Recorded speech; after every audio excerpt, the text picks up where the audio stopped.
Hello, everyone, and welcome to today's webinar. I'm Julia Charlton. It's my pleasure to welcome you to a Pacific Leadership in a Global Context event featuring this wonderful guest, John Lo Au.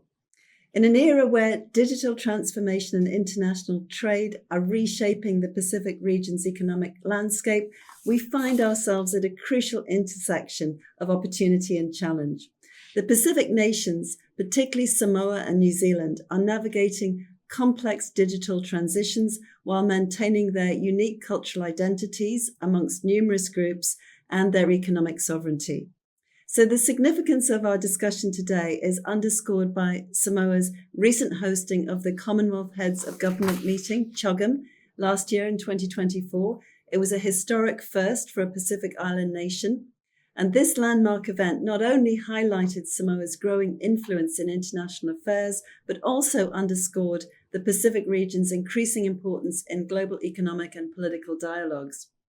According to the World Bank's data for 2023, Samoa's population of around about 216,000, I think I've seen other reports now of about 220,000, presents a compelling case study in managing digital transition while preserving cultural identity. The nation's young demographic, with nearly 50% of the population under 25 years old and a median age of just over 25, positions it favorably for digital innovation and economic transformation.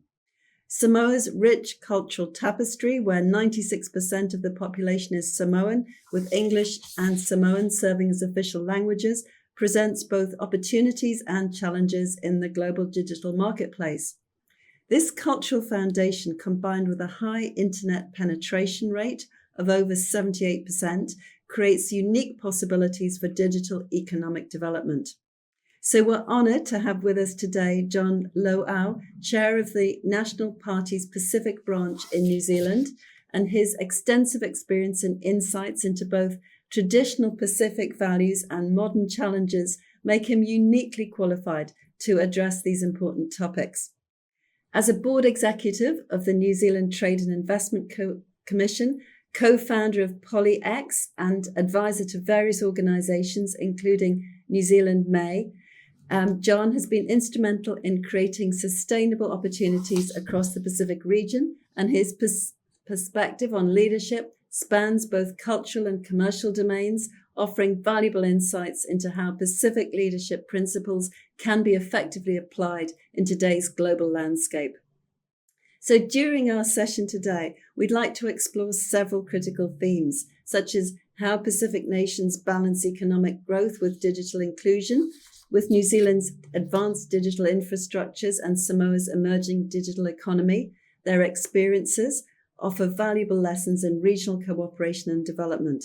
And with the Commonwealth's combined GDP projected to reach nearly $20 trillion by 2027, understanding how Pacific leaders navigate these opportunities will become increasingly important.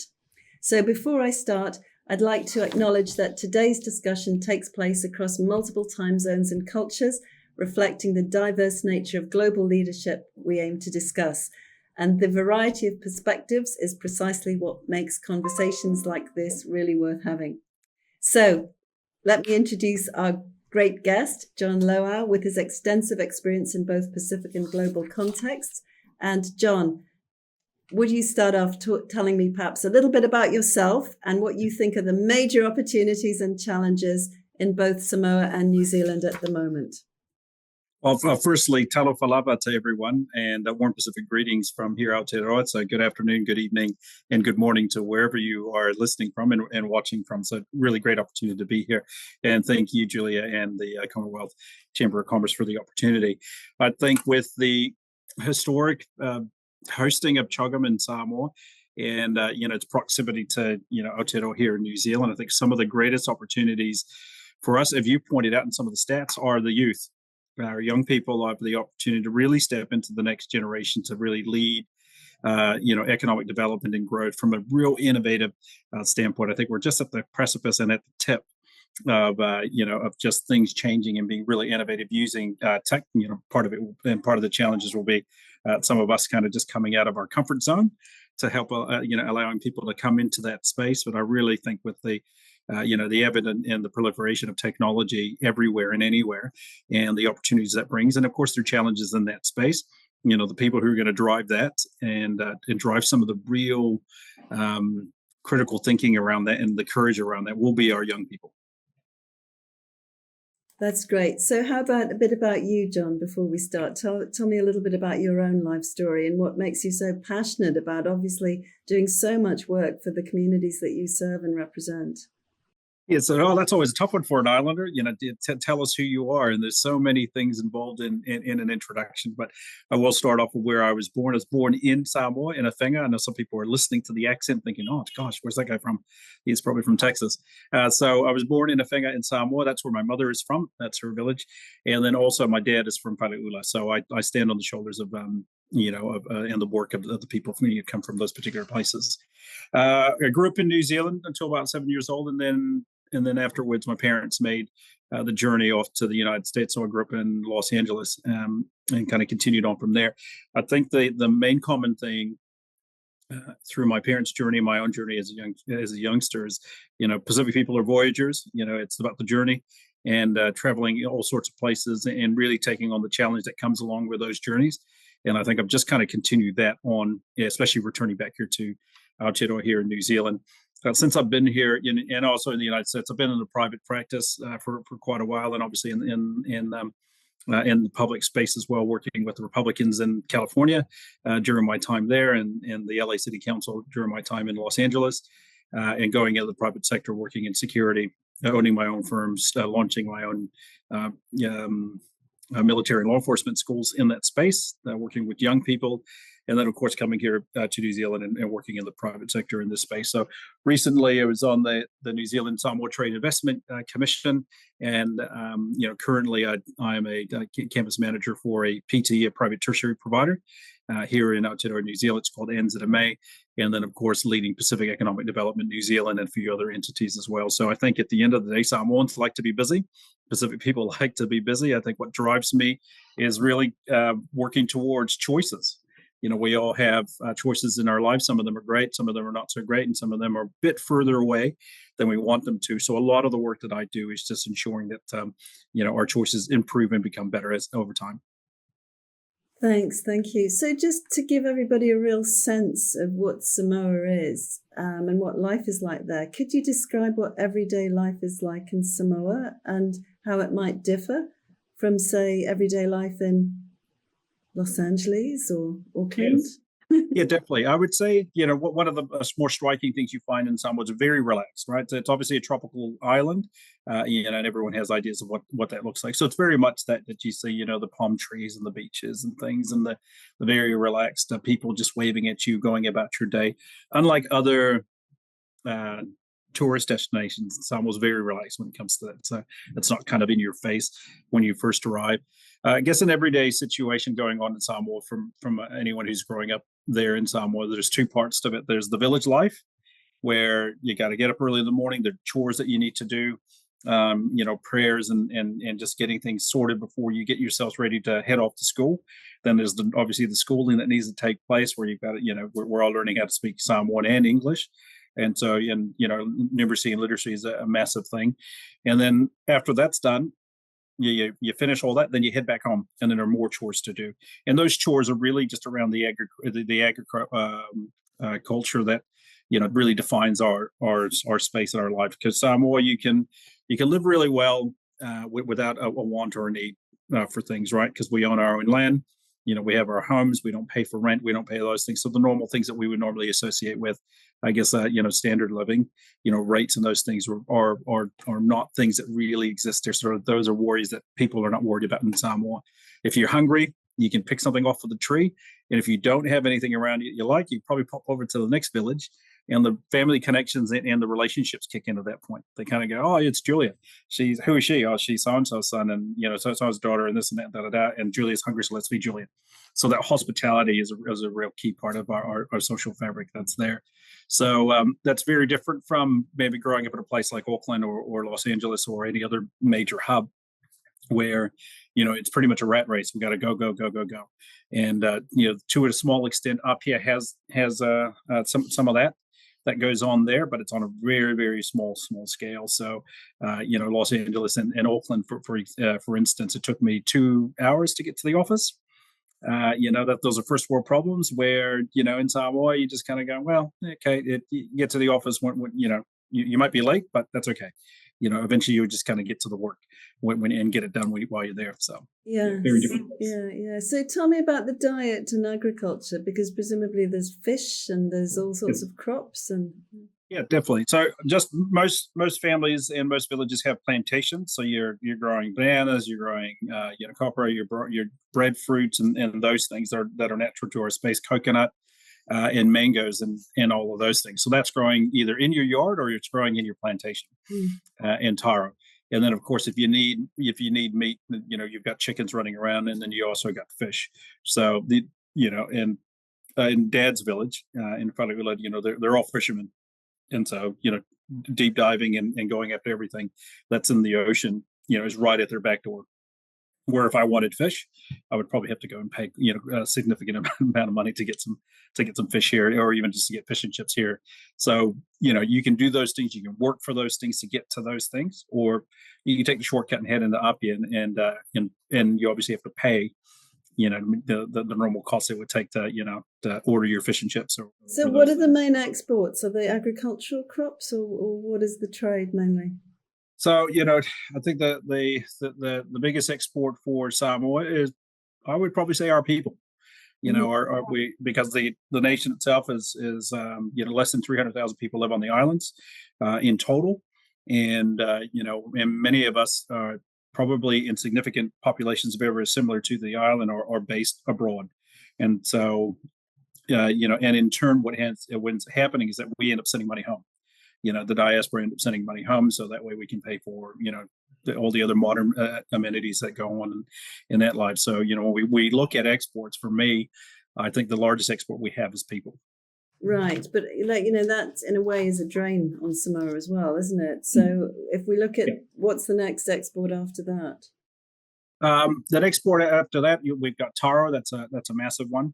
That leaves the island. Taro and bananas, and then after that, there's just very small niches that are exported off the island.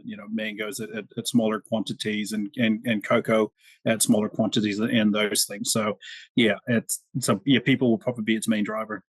Right. And what about kava? Do you grow kava? Yeah, kava's a huge one. I think kava's is well known as the largest or the most common ingredient anyway in sleeping pills, and as the science around that space continues to explore what other uses for kava. Kava will become a significant export for Samoa, because it'll be matching out and working out, what other uses are available for kava. So tell me about the communications that support export. I mean, we'll come on to the digital world later, but what about the more mundane logistical communications in terms of shipping, ship lines? And obviously you have airports and have an airport and so on, but how well served are Samoa's physical communications?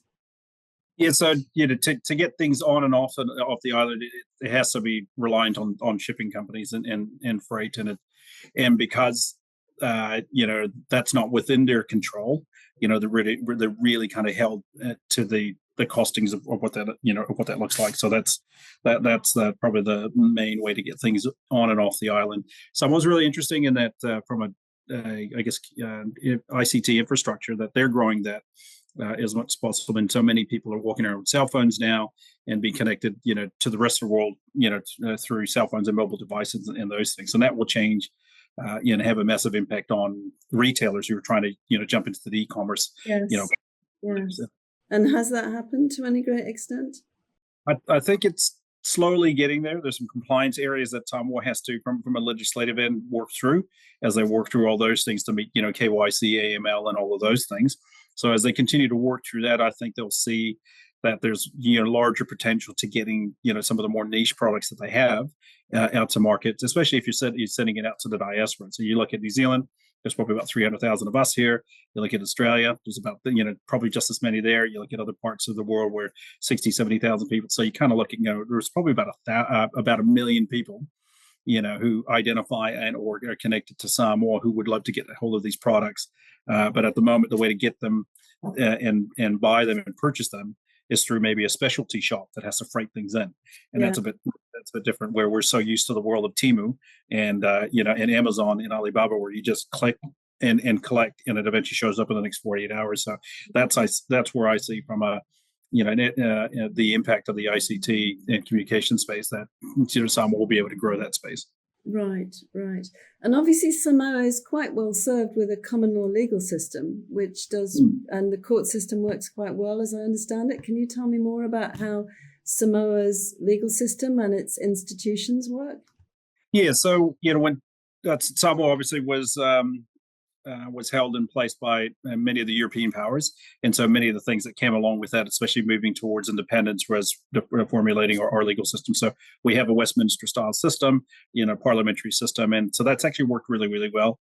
And I think the legal system has gone through a few tests around the Constitution recently, around the last election, around the installation of the new government when that came in a few years ago. And then, of course, there are other legal challenges that are going on.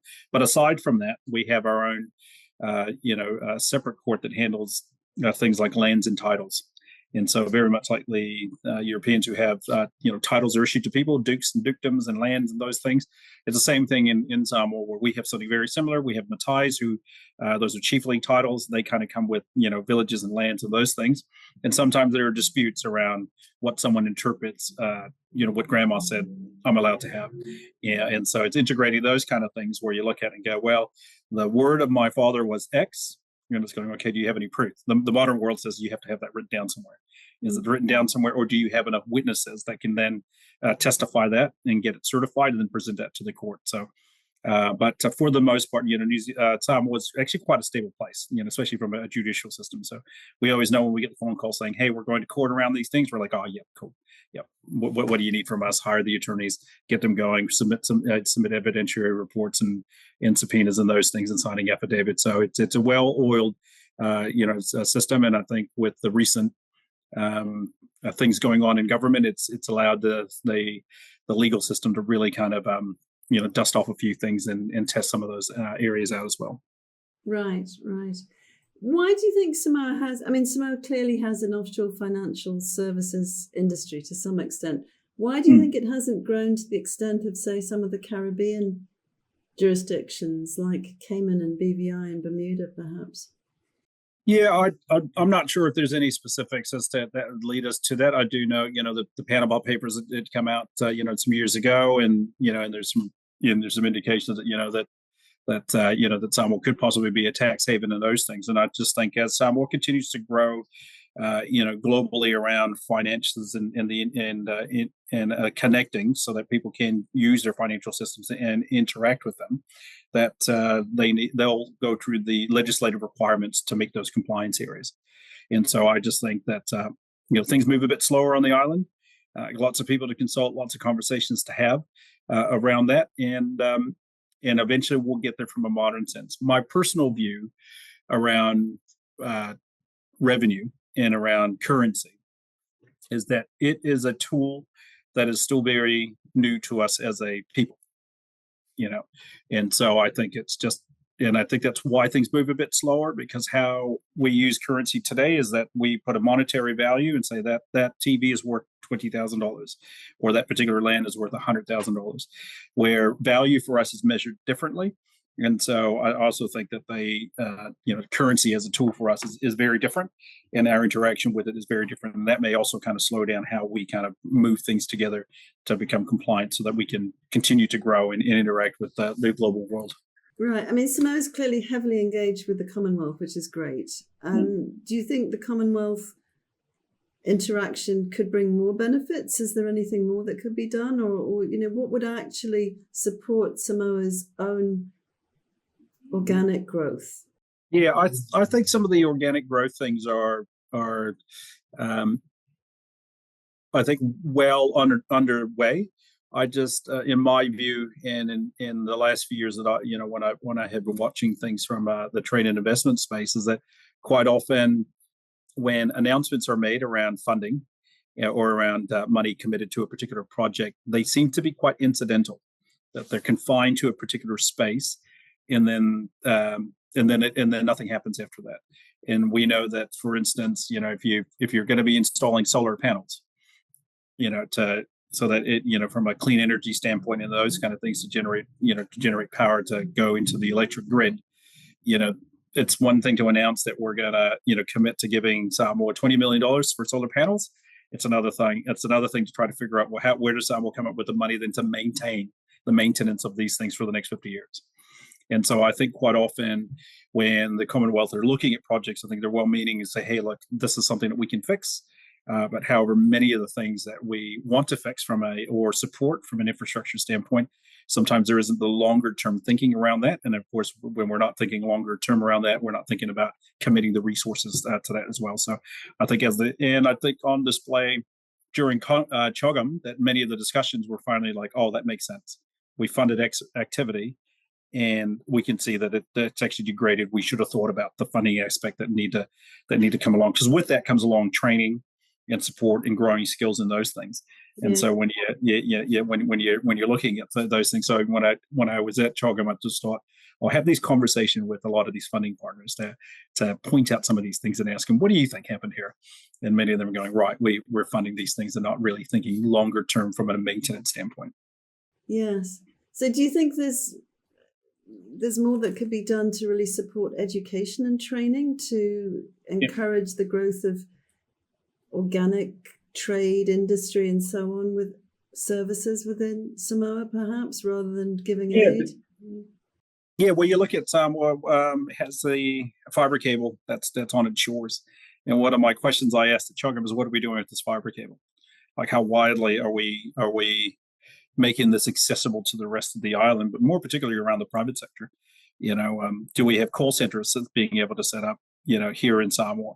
Because the fiber cable's there now, so that it's not the hard copper, extension of those things. That should be very minimal obstacles in the way to ensure that we'd be able to get like I said, a call center sector up and running.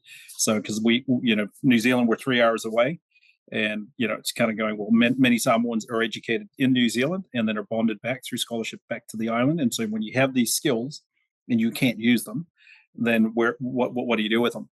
And so I think quite often that there are some really easy things that when we look at, like, how do we grow this space, the communication space, the ICT space, it's kind of going, well, what's in place now? And billions have been spent to get a fiber cable connected on Samoa, but then it's like, well, what do we do with the fiber exchange? And then when we look at, all the other products, it was quite interesting to see, the Samoan cocoa, is continuing to grow. Its impact in the chocolate space in general. And so we've got Whittaker's chocolate here in New Zealand. I know, I love Whittaker's. I live on it. We have it in Hong Kong. Yeah, and so a lot of their cocoa comes from here, and it's being able to, I guess, put those things that are already working out on display and say, hey, who else could we supply, these particular organic materials as ingredients? We've never tried kava flavored Whittaker's, have we? No, but that'd be really interesting. There's a coconut one. We have that at the moment. It's big here. Yeah, and the Girl Scout cookies we get in the U.S., they're all called Samoa. And I thought, oh, is it because the coconut comes from Samoa, or is it the cocoa? They go, oh, it's the cocoa. I thought, oh, God, that's really interesting. Yeah. So, yeah, I just think that if you look at taro, that's an interesting product. That's an interesting, we eat it like a potato.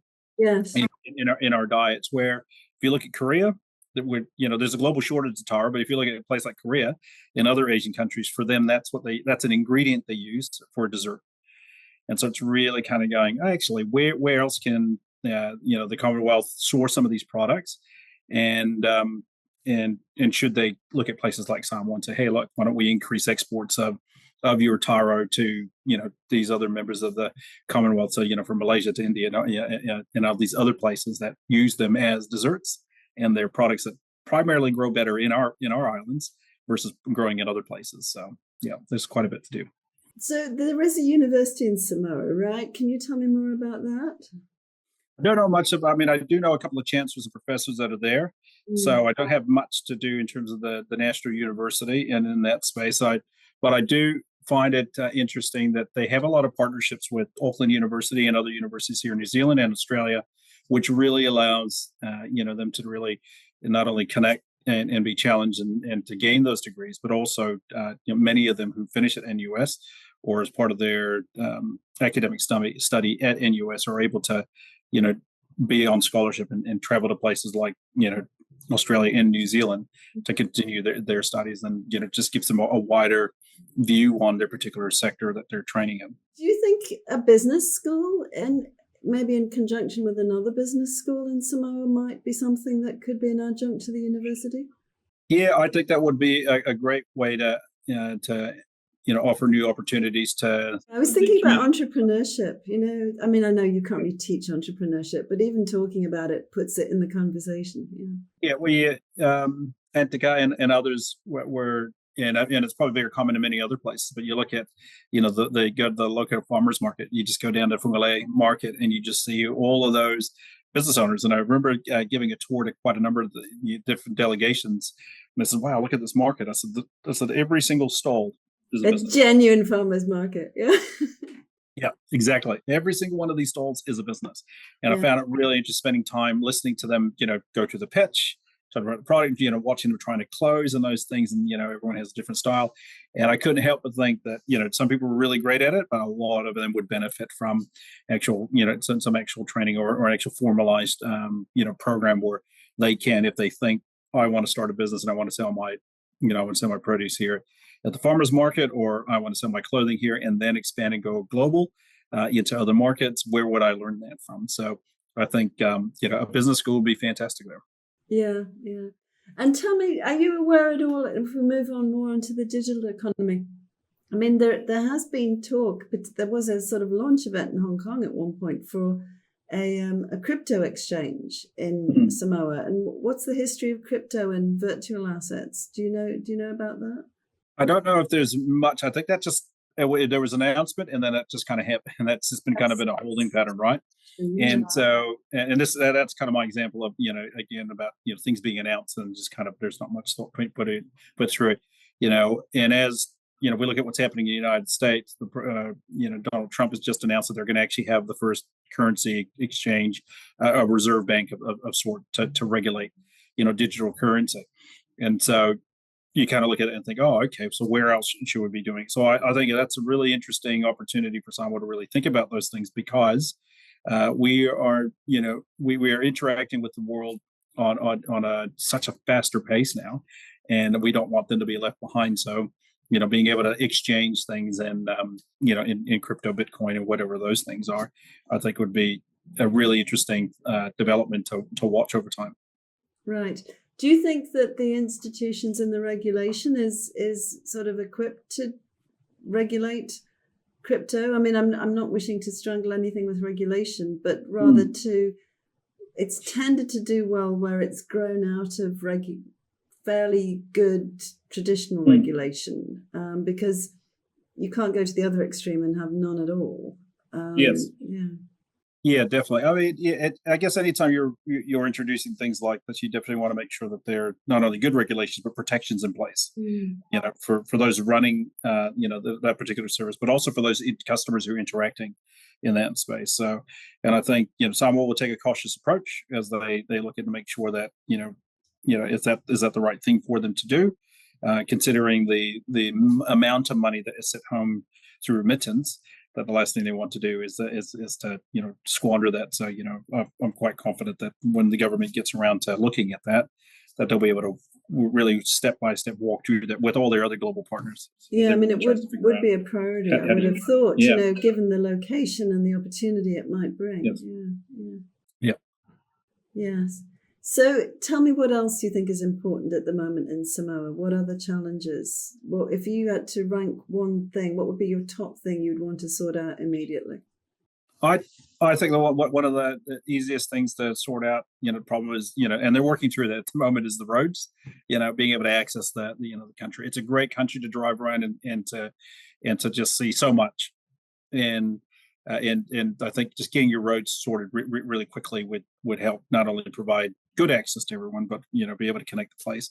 And right after that, probably the EPC, the power making sure that there's good infrastructure around that. So they have an aging infrastructure that needs some good support around that, but also needs some uh, good industry training, for that next group of engineers to come through to maintain that through. So when I look at that, I think we should be looking at that, because all the other things, running your shop, or making sure your phone is charged so that you can answer your customers, your next order, and dispatching things, it all can't happen if the power goes out. So ensure your products can move up and down the country is key, and then also ensuring that the electrical infrastructure is there. And then after that, I think with those two things, you get a good need of having people who are trained, and of course that opens up opportunities. Going, okay, cool. So we have the people, but we don't have the training institution. So now let's either develop one or partner with one and start doing it, so that people don't have to think, I need to leave the country to make money. I can live in paradise and be a good steward of my family land, and do that all here at home, and earn a really good living while doing that. And of course, putting skills to use that have been trained and taught. Samoa's never really gone big on sort of passports and citizenship programs, has it? I mean, I know it's had some types of things like that. Is that an option to raise money for Samoa? I don't know if it is. Land for Samoans is very important, because they're held in, those of us who hold titles and in our families, we're just custodians at the moment, and then we move, and then eventually somebody else is born, and they move on and take over. So, that's that's a really hard thing to, and I guess, to kind of part with. So if you're going to be an investor in Samoa, there's very few opportunities in terms of private land that's available, for doing that. If they were going to do, something similar to, an investor visa, and bring in property developers. But, I guess it's been battered about, but I don't think that's something that Samoa is really interesting, because we would then see it. But, I'm not sure if that's really sustainable either. Right. Okay. So that's interesting. So that's why it's never really been a thing, Mm. because Yeah. because Samoans are custodians of the land rather than something Yeah. they feel that they could Yeah. sell for money that they're going to Yeah. keep. Okay. Yeah. Right. Tell me more about religion in Samoa and how it's had an impact on you and your life. Yeah. So obviously, so Samoa's a Christian country. All Mhm. right, it's declared that they're a Christian country. It's a Christianity, obviously, is their main religion, and they're a Christian tolerant country. So open for others who may believe in different faiths. So that's really interesting. And its impact in my family, in my village of Whaleula, my dad's village, our village, and in my dad's family, according to them, we're the first ones to convert to Catholicism. So When was that? it, I don't know when that was, but whenever the Catholic missionaries finally made it after the Anglicans showed up on the island. But it's really interesting that so we're Catholic on our side. So we've always been Catholic, and we're so Catholic that sometimes when children are born, they're named Padre, and it's almost kind of like that's your path that you're going down. So, and there's almost not a bit of a pressure, but there's almost kind of an expectation that somebody Oh, in this follow in our your family. dreams. Yes, yeah, exactly. So, some in the family will end up joining the seminary, and either become nuns or become priests. So we can contribute quite a lot. So we're quite active in that space. So Christianity is a massive thing. As we've grown up, I've still remained Catholic. My younger sister, who's converted to Islam, and I had a bit of a chuckle with her. I said, "It was Catholic, not strict enough for you," and she just said, "Oh, I like, this is what she likes," and so she did that. And then some of my brothers and sisters have moved on to, the Assemblies of God and the Baptists, but they've just pretty much have stayed in the Christianity space. And with most, if not all, Pacific spaces, and with Samoans, we start the day with prayer, or meditation. We go about our day. We thank God for the things that we have, even the challenges that come along with that. We pray before our food. So it's really interesting when I'm out in public and I'm at a meeting, I'll have a corporate meeting and things, food comes and things, and I just kind of look around and I just ask them, I said, "Do you mind if I just do my thing?" You can if you want, but I said, "Do you mind?" And everyone's like, and it's interesting. People go, "Oh, do people still do that?" I said, yeah. Some of us still do that, and I think that's quite unique at the moment, as as the world changes, and goes in ebbs and flows. So yeah, but Christianity helps guide me. Yesterday was the first day of Lent, It and so is. you go through, Yes, yes. you know, yeah. So spend the next 40 days just reflection, renewal, in fasting, and some of the pain that comes along with fasting. Just So kind of what have how you do you. given up for Lent? Oh, right, yeah. So I'm just doing the real basic stuff where I just don't do meat on Fridays.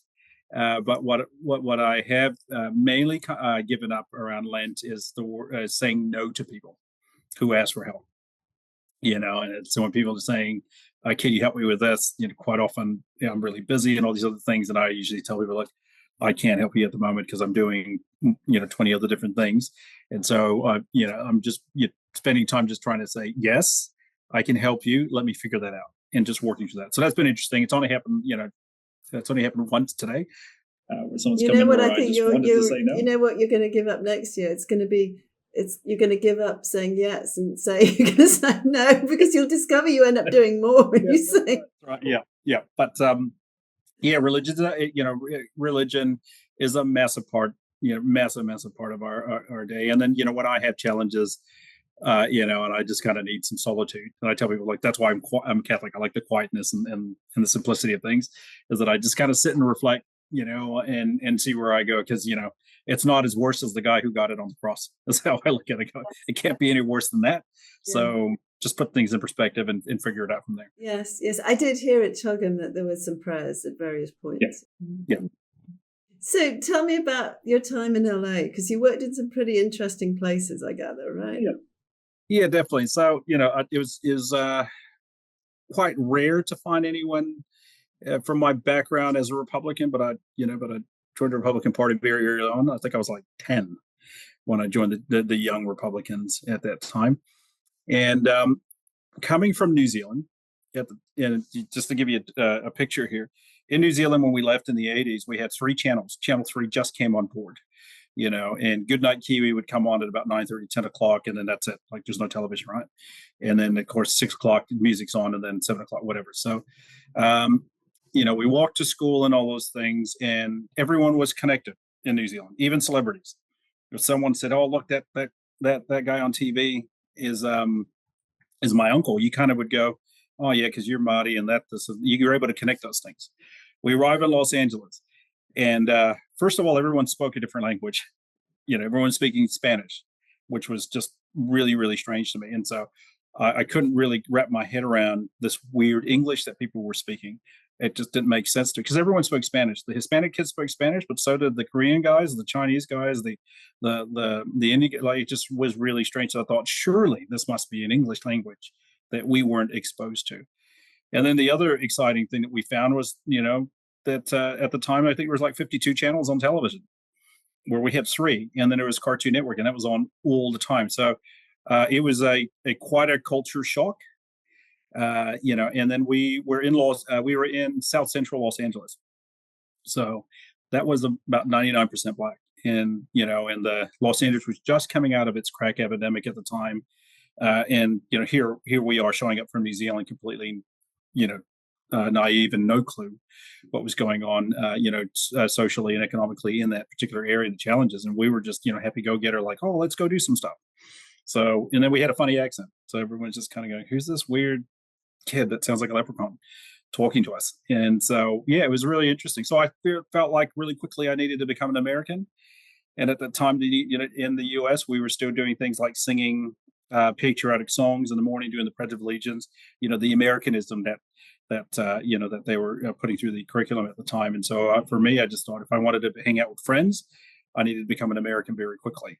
And part of that was abandoning, the regular usage of my Samoan language and those things, and quickly learning that, they weren't speaking English, they were speaking Spanish, and then trying to pick up Spanish as quickly as possible. But, throughout my time I was there, I joined the Republican Party at 10 years old, and then, eventually I was appointed by Mayor Richard Reardon as part of the Neighborhood Advisory Council, as they were making a shift within their governance structure and doing that. And so that was really interesting at a very young age. I think I was like 18 years old, overseeing a $220 million budget for an entire neighborhood, during that time. And, it was really, really interesting going through that. And then eventually I went into the education space and just kind of continued on in the private sector. I think for me, it was just, if there was opportunity somewhere, I was going to explore it and jump, head in and see where I went.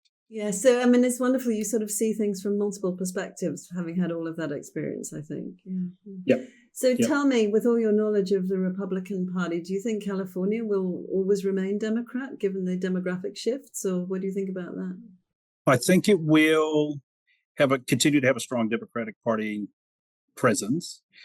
In the past, they had either a majority or a slight majority in its legislature, and then either the governor was either a Republican or a Democrat. So it was quite a good balance, back at that time. I think there's a lot of the ideological shift and the online spats that happen kind of distract everyone from being able to govern, and just the election's over, let's just govern, let's get some things done, agree to some things, disagree on these other areas, and deliver for the taxpayers, and just get on with things. So I think as they continue to shift and flow, but California is an interesting one because it's a super majority of Democrats in the Assembly, in the Senate, and of course, at the governor's mansion as well. So for me personally, I definitely would like to see the numbers just tilted just a little bit back in the other direction, just for balance. Because I think at the end of the day, whether you're a Republican, an independent, a member of the Green Party, or whatever party you stand with, you get into that and you decide to put yourself forward, not for yourself, but you do it because you want to serve your community. And I think that's where the messages are now getting lost and people aren't focusing on those things. Yes, yes. So you did mention Trump earlier, and I just wondered what you think, Trump 2.0 administration has in store in terms of trade that might impact Samoa and the work that you're doing in New Zealand and so on. How does that all fit together, or is it too soon to say? I don't know if it's too soon to say, but I will say that in my observation in his first term, which in terms of his style of work and how he goes about carrying himself as a president, I had said to a few people, I said, I think I've broken it down to risk management. I think Mr. Trump looks at things and decides what's the risk around these areas and can I manage them? If it's too large of a risk, he doesn't want anything to do with it. If they're risks that he can manage, then he figures it out from there and then move forward. And for me, that's just helps put a lot of things in context and how he has served in his first term, as president. Look at his second term, and I think it's very much the same. In that he looks at things and just kind of goes at it. So his recent meeting with Zelensky was an interesting one, and that people were, I think, a bit caught up with what was going on there in front. And I said to a few people, I said, if you listen to what he kept saying, he kept saying you don't have the cards, you don't have you don't really have the cards to make a deal here. And I think what the president was saying is that we need to make a deal, but I don't think you are in a position to do that. So and he's trying to leverage things so that he can do that. And I'd look at that and I think, well, that's the risk that he's looking at, saying, well, he needs better bargaining tools. And so, it may not be the best way to put that on display, but nonetheless, that's how I look at it. It's their impact on the Pacific, I think, in general, is probably what we're all looking at. China's obviously flexing their muscle. They've been doing their things out in the Tasman Sea there. That's kind of caught everyone's attention. It caught everybody a little bit off guard as well. So I think it's probably a bit too soon for us to figure out where they're kind of going with this, but it's definitely something that everybody is watching. Yes, yes. Will you be lobbying the new administration on behalf of Samoa in any way? I'm always a big fan of wherever I can. If I got someone's ear I can bend, and whisper in those ears. I've got relationships across the, from DC and back. And so anytime I get to, kind of plug Samoa or New Zealand or any of the groups that I'm with to say, hey, look, I just, have a think about this, I take the opportunity to do so. Well, that leads us nicely into the Pacific Blues, which you're the chair of. And can you tell us how that gives the Pacific representation in New Zealand and how that fits into the bigger picture? Yes, Pacific people have been coming to New Zealand for probably about 60 plus years now. And so, they've a massive population. I think we're about 9.5% of the population. And in terms of GDP contributions, it's in the billions. And so the impact of Pacific people here in New Zealand is quite substantial and is well known. We see Pacific people's impact in everything from our beloved rugby to, league, all the way through. Yeah, we love the Samoans at the Sevens. Yeah. Yes. Yeah. So, from a Samoan context, like you find them everywhere. I mean, I come here and I'm just like, oh, Samoans everywhere. And so, the impact is quite large. And so, like many other groups that are here that are even non-Pacific, we all have our different ideas around, uh, you know, political affiliations and those things.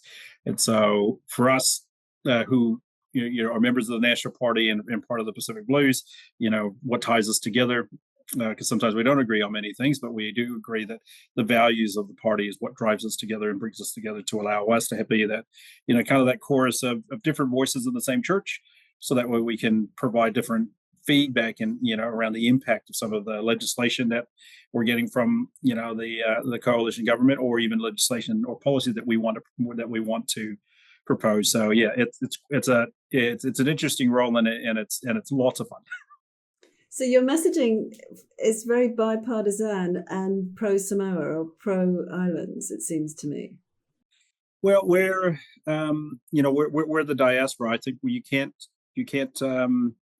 really remove the Pacific from many of us. There's very few of us that can just switch it off and say, no, I'm just New Zealand.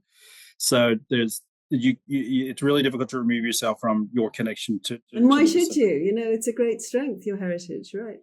Yeah, and it's very much, and it's so vibrant. New Zealand's I think, only nation on the planet that actually formally celebrates Pacific languages. And so, we have Fijian language week, Rotuman language week, Samoan language. It's a thing here, and it's interesting when others come from other places going, oh, is this a thing? It's Tonga language week. Is that like a real thing? And so there's a real concerted effort and a real thoughtful motivation to ensure that New Zealand is part of the Pacific space. It's Auckland is the largest Pacific city in the world, and so ensuring that we have our spaces here, that we can thrive here, not just as New Zealanders, but as culturally as Samoan and other Pacific groups, that we can do that. And so that those are just some of the things that we that we see government supporting. That's great. That's great. And is that something that you also lobby for and support yourselves? Yeah, absolutely. We look at things, and sometimes government makes decisions that we don't agree with, and we make sure that we are in their ear about that and say, hey, look, that's not a good idea. I guess the most recent, impactful example I can give you is the Samoan Citizenship Amendment bill that was passed. And so the original legislation, the way it was written, the party itself, and our prime minister took the position that no, we can't support this, moving forward, because there's too many moving parts that haven't been thought out, at least based on the way the legislation was written. All the community heard was no.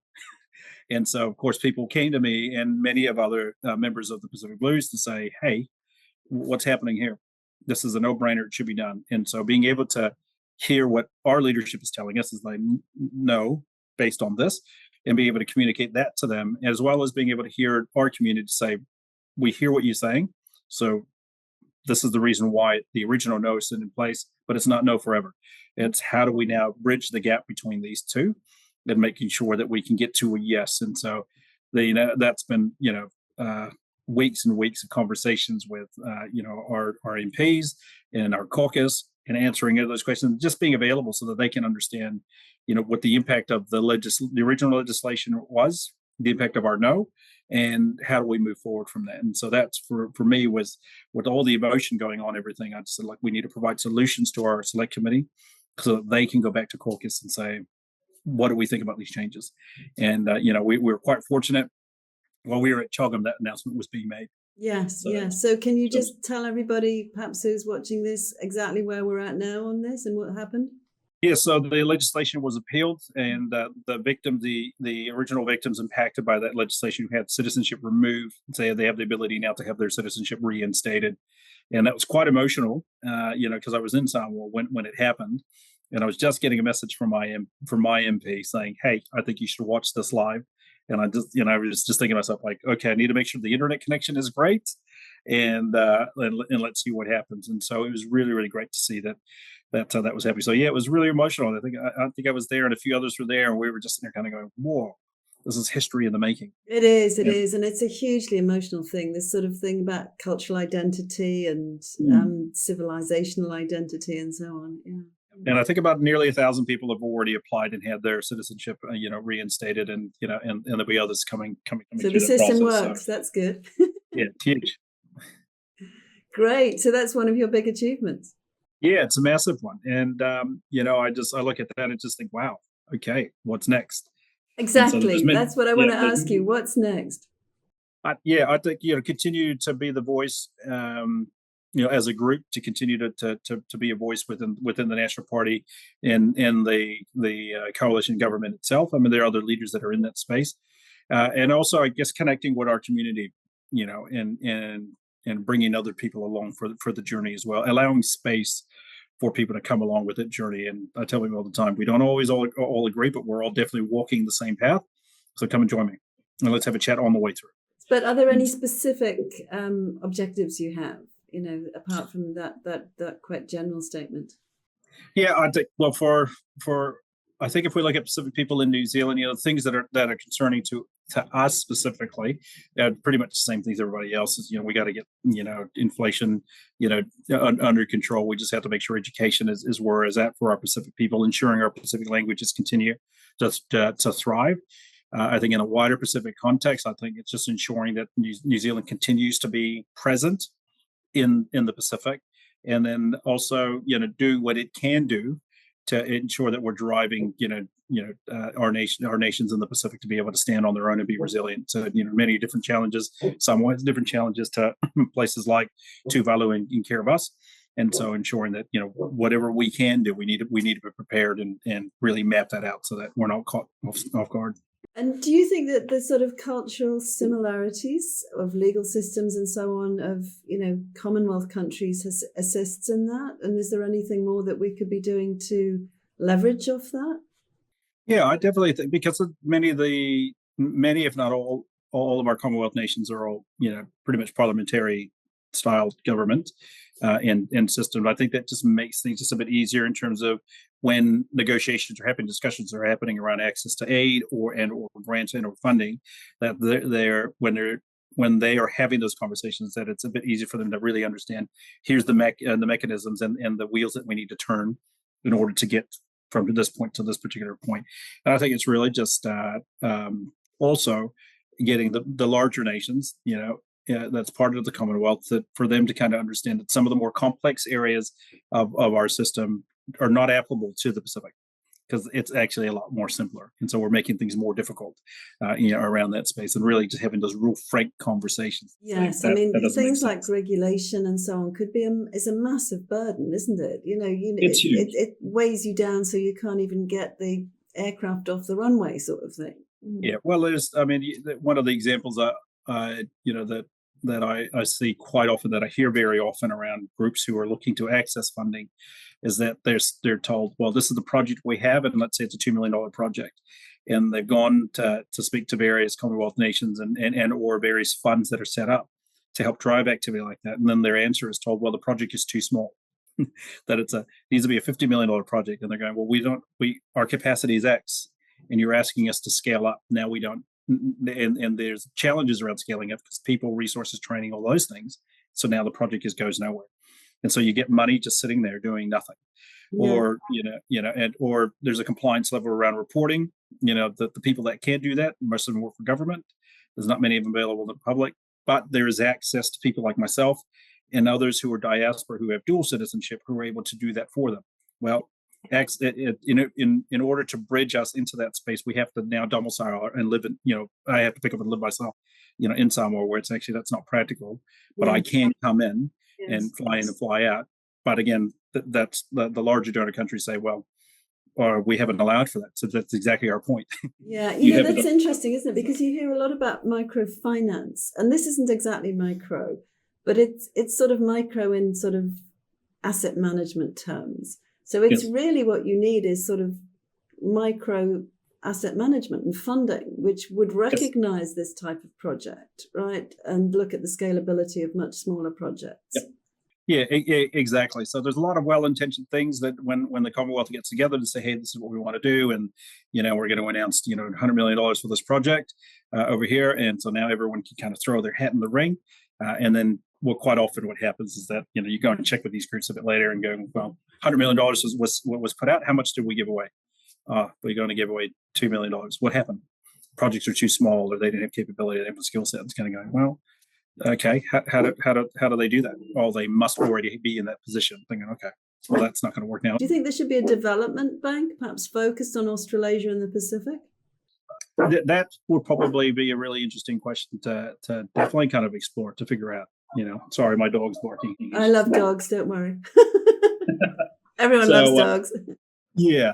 So, I definitely think. I mean, we got the Asian Development Bank. We've got other, very Yes, but I'm just thinking more of these issues that you're talking about, because a lot of Asian economies are now, quite large, actually. Yeah. Yes, yeah, and probably having a bank that's probably focused just on the Pacific, that understands some of these nuances, might be able to just overcome many of the hurdles that keep Yes, coming. yes. So obviously CHOGM was a huge success. So what do you think, how can that be built on? What's post CHOGM? Is there anything that you particularly are doing or you think should happen post CHOGM?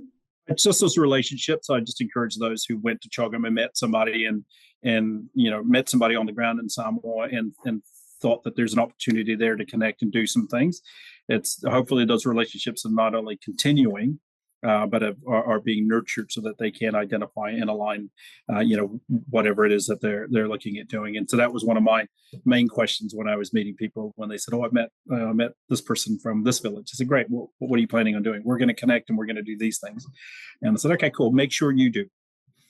Make sure you do." Because quite often, when people go to Samoa and they say, "Oh, I want to do this and this and this," quite often the question is asked, "Well, how long are you going to be here before you go?" And it's just about that. Are you really here to have a relationship with us, or are you just, you're here for a short time, not a long time? And so, Yes. I look at CHOGM, and I think its biggest opportunity is for those who made connections, is to continue to nurture them. And if you've forgotten, that's okay. You just pick up the phone and say, "Hey, look, apologize. I know it was in October, but I'm just giving you a call now. Let's figure out what to do. Yes. Some stuff done." Yeah, well, I really, really hope that happens. Well, thank you so much, John. It's just been fantastic chatting to you. You have such unique insights. I mean, genuinely unique. I don't think there's anyone else like you. So thank you so much. Thank you. I'm sure everybody has really enjoyed listening to this. And if any of you have particular questions for John, I'm sure he'd be very happy to answer them. You can, I'll include an email address in the chat and the sign off. So do let us know if you've got any questions for John. I'm sure he'd be happy to get back to you.